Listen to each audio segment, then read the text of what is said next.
राधे राधे। कैसे हैं आप सभी लोग। आशा करती हूँ खुश होगे, प्रसन्न होगे, स्वस्थ होगे और अपनी उन्नति के मार्ग की तरफ अग्रसर होगे। यही कामना करते हुए मैं इस श्रृंखला को आज आगे बढ़ाती हूँ। आज मैं और आप बात करेंगे एकादश भाव की। एकादश भाव इच्छा पूर्ति का घर, एकादश भाव दशम से द्वितीय, जिसको लाभ स्थान कहा जाता है। किसी भी जातक को व्यवसाय से, अपनी नौकरी से क्या बेनिफिट होने वाला है, उसका जो संकेत है वो हमें एकादश भाव से मिलता है। क्योंकि व्यवसाय दशम और उससे सेकंड क्या हुआ, एकादश।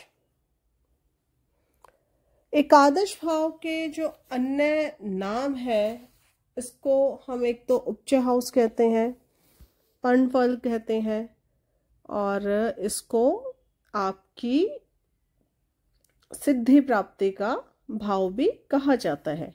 इन शॉर्ट, हर तरीके की प्राप्ति हम एकादश भाव से देखते हैं। इस भाव से हम लाभ देखते हैं, प्राप्तियां देखते हैं। बड़े भाई बहन मित्र जो सोशल सर्कल में आपके यार दोस्त बने हुए हैं, ऑफिस में, स्कूल कॉलेज में, वो सब यहाँ से विचार किए जाते हैं।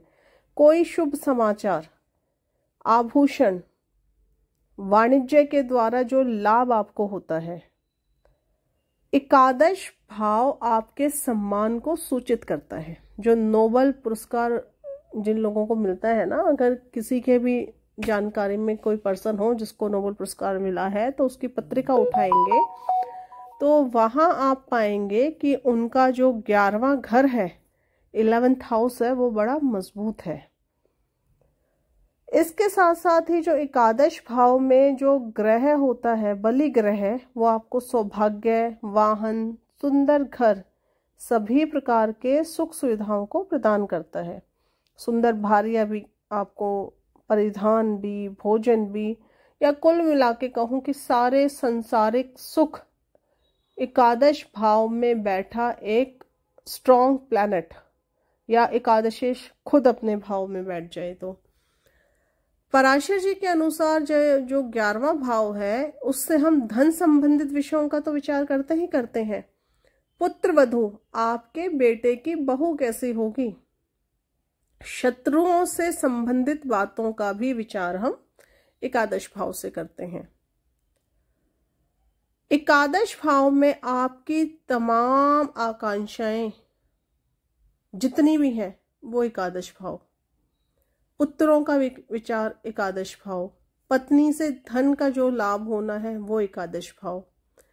तो ये जो एकादश भाव है, ये कुंडली का एक महत्वपूर्ण भाग, हर प्रकार की इच्छा एकादश भाव। और जो इसका आधा भाग अव्यक्त भाव जो कुंडली के कहे जाते हैं, उनमें से एक भाव यह भी आता है। कभी इस बात पे विचार किया है कि जब काल पुरुष की कुंडली उठाएं तो 9, 10, 11, 12 शनि और गुरु को ही क्यों ये भाव दिए गए हैं। अच्छा, एकादश भाव की जो दिशा अगर हम देखें तो आग्नेय जो दिशा है वो एकादश भाव की होती है। रंग इसका केसरिया होता है। भाव जो है इसका पुरुष है और चर भाव है ये।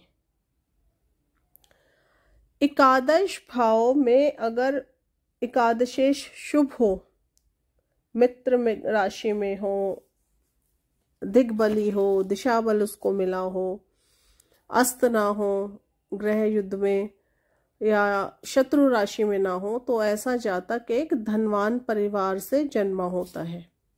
और वहीं ये एकादश अगर नीच में हो, शत्रु में हो, ग्रह युद्ध में पराजित हो, दुनिया भर का नेगेटिव इम्पैक्ट हो इस एकादश भाव पे, तो वो जातक अपनी सारी संपत्ति जब इसकी दशा वशा आती है, उसमें मतलब जब एकादशेश निर्बल एकादशेश का जब संबंध बनता है दशा में, तो वो उसको खो देता है। वहीं अगर एकादश भाव शुभ कत्री में हो और नवमान शेष मतलब D9 का भी जो एकादशेश है वो भी शुभ ग्रह हो, और साथ ही साथ उसको द्वितीय भाव, सेकंड हाउस का लॉर्ड देख ले, तो व्यक्ति के पास काफ़ी सारा धन संपत्ति होती है।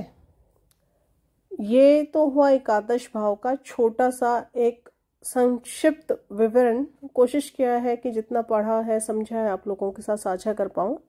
इसी प्रकार की अन्य जानकारियों के लिए आप हमारे चैनल को लाइक कीजिए, सब्सक्राइब कीजिए। कुछ जानना चाहते हैं, जिज्ञासा है, तो कमेंट बॉक्स में जाके कमेंट कीजिएगा। धन्यवाद।